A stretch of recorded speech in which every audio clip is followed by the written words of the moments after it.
because selling fear is more politically efficient. Do you notice a pattern? Figures like Nigel Farage shift the public opinion, and figures like Donald Trump push institutions to their limits.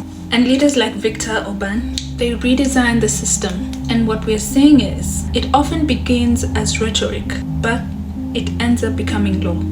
In reality, in both the US and the UK, immigrants contribute to economic growth, they support public services, and they often pay more taxes than they take.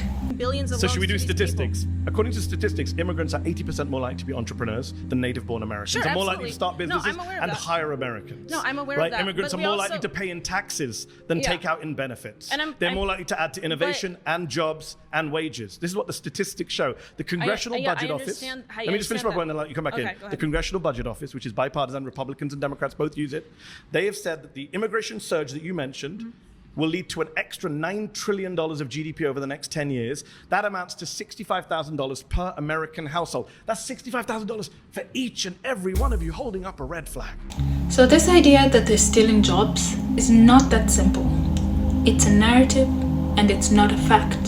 So let's contrast that with a different kind of leadership, a more quiet one. Leaders like the former president of Kenya, Mwai Kibaki, largely described as a technocrat. His first term, especially, saw one of the greatest developments that Kenya had experienced since its independence.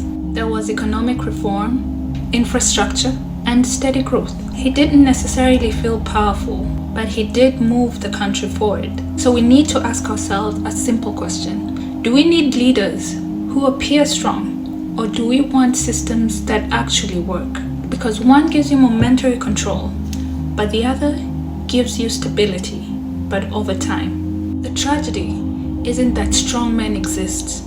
They have existed, and they'll continue to exist. The tragedy is that we keep choosing them and expecting a different outcome, the very definition of insanity.